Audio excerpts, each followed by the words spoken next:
Olá, nono ano, eu sou a Milena, professora de Química a professora de Química de vocês, e hoje a gente está aqui para poder exercitar um pouco daquilo que a gente viu antes desse período de isolamento, que são as propriedades da matéria. A gente já estudou um pouco o que é a matéria, a forma como ela se encontra e entramos nas propriedades características que ela pode ter. Então, testando esse conhecimento, na questão 1, a gente tem a seguinte pergunta. Assinale a alternativa que relaciona corretamente as situações observadas em uma coluna A com as respectivas propriedades da matéria. Então, aqui a gente tem as seguintes propriedades: inércia, impenetrabilidade, densidade e divisibilidade. E as situações que cada tipo de matéria está passando. Um copo cheio de água transborda ao se colocar gelo. Qual é a propriedade da matéria que se relaciona com esse fato? Nesse caso aqui, a gente tem impenetrabilidade. A gente tem para impenetrabilidade esse exemplo. Por quê? Se eu tenho um copo que está completamente cheio de água e eu adiciono o gelo não pode ocupar exatamente o mesmo espaço que a água tinha. Então, o que acontece? Quando o gelo entra, a água sai e o copo transborda. Dois corpos não vão ocupar o mesmo espaço. Exemplo 2. O gelo flutua sobre a água no copo. A capacidade de flutuar ou afundar de uma matéria, quando a gente coloca essa matéria no líquido, está relacionada com a densidade do corpo. Então, o fato de o gelo flutuar sobre a água no copo se relaciona com a sua capacidade, com a sua densidade, que é uma densidade menor do que a densidade da água. Então, ele fica por cima. Se a densidade fosse maior, ele iria para o fundo do copo. Terceira situação, uma folha de papel pode ser cortada em pedaços menores. Essa situação se relaciona com a propriedade da matéria da divisibilidade. Toda a matéria pode ser dividida em partes menores. Então, da mesma forma que eu posso cortar o papel, eu posso quebrar a madeira. E, dentre todas as outras matérias que a gente conhece, elas são divisíveis. Então, a 3 se relaciona com a divisibilidade. Última situação. Freagens bruscas de automóvel em alta velocidade podem resultar em ferimentos ao motorista ou ao passageiro que não utilizem cinto de segurança. Então, eu acredito que todos já tenham passado por uma situação assim. Qual é a propriedade da matéria que se relaciona com esse fato? É o fato da matéria tender a continuar em movimento se ela estiver em movimento, ou continuar parada se ela estiver parada, a menos que uma força externa a esse corpo seja aplicada. Então, no carro em movimento, quando ele freia bruscamente, o corpo dentro do carro tende a permanecer o movimento. E aí você é arremessado em direção ao vidro ou para-brisa e ocorre o ferimento. Então, o 4 seria a inércia. Então, a gente tem como gabarito a letra A, 4, 1, 2 e 3. Uma segunda questão fala justamente sobre aquela propriedade que eu já mencionei no último exercício, a densidade.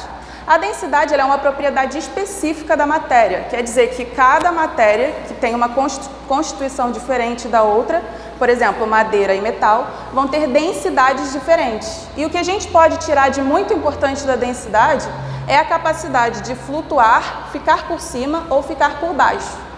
Se tiver uma densidade maior, a gente tem a matéria por baixo. Se tiver uma densidade menor, a matéria fica por cima.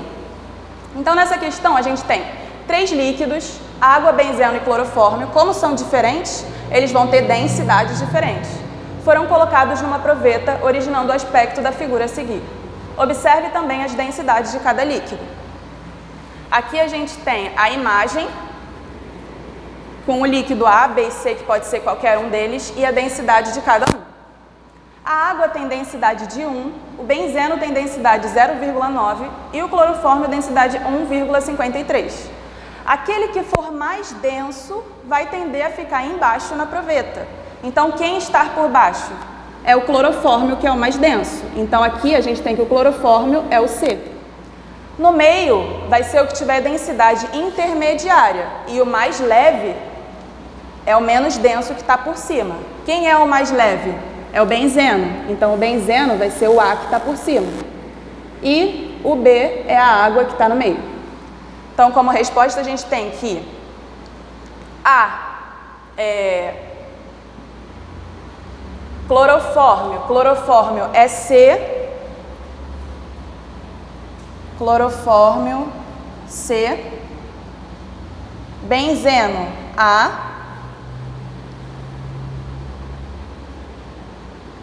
clorofórmio C, benzeno A e água B. A resposta é a letra D. A, benzeno, B, água, C, clorofórmio. Então, na terceira questão, a gente vai falar especificamente das propriedades específicas. As propriedades específicas são aquelas que variam para cada tipo de matéria, para cada substância diferente. Então, a densidade, como eu já disse, é uma propriedade específica porque cada matéria tem uma densidade. A gente não vai ter matérias diferentes com a mesma densidade. E o importante dessas propriedades específicas é que, a partir delas, como cada matéria tem a sua, a gente consegue diferenciar a partir do estudo e da análise dessa matéria, mesmo sem saber o que é a princípio, analisando e comparando com as propriedades específicas, eu consigo descobrir o que é uma substância até então desconhecida.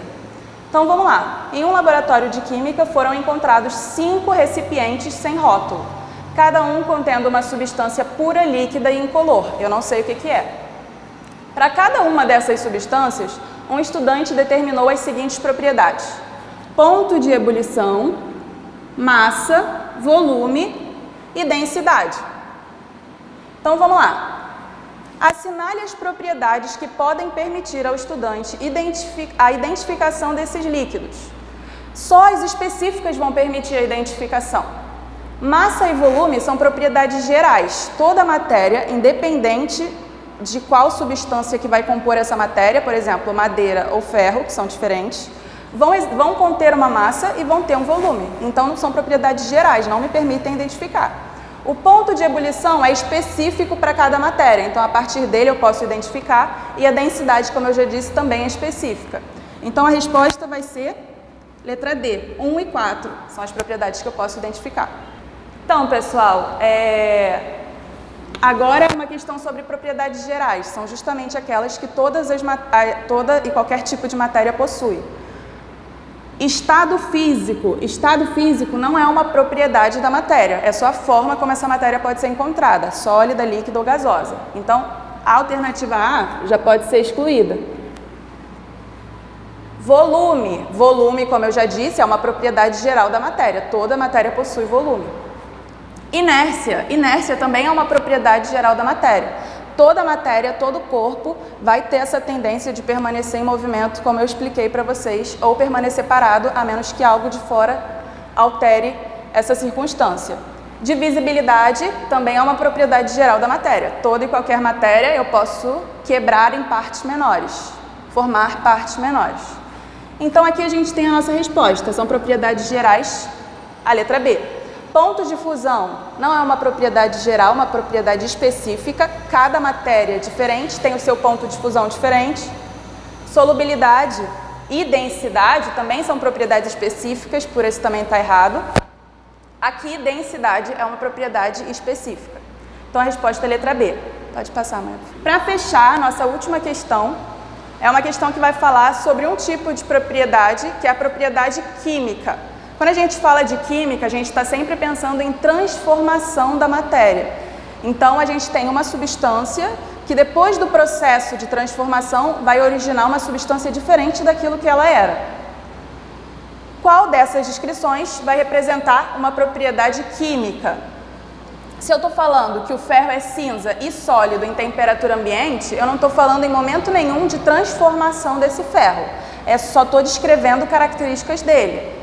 Por isso, não é referente a uma propriedade química. O papel pode ser dobrado. Eu posso ter o papel sem dobrar e dobrar, que a composição química permanece idêntica, continua sendo papel. C. O alumínio apresenta densidade de 2,7 gramas por centímetro cúbico. Densidade é uma propriedade física. Eu não estou fazendo uma transformação desse alumínio, então também não. O álcool ferve a 78 graus Celsius, sob pressão. Quando eu falo de ferver, eu estou falando de transformar o estado físico da matéria.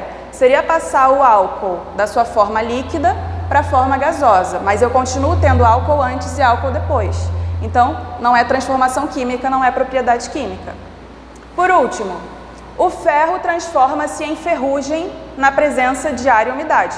Quando eu tenho ferro e depois de um processo ele forma ferrugem, a ferrugem já não é aquele ferro que eu tinha inicialmente. É uma transformação química que ele sofre e justamente a gente consegue observar isso verificando as propriedades. O ferro é quebradiço, o ferro apresenta propriedades diferentes, a ferrugem apresenta propriedades diferentes do ferro.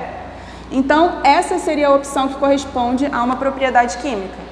Então é isso, pessoal. Eu espero que vocês tenham entendido e continuem estudando. Um abraço.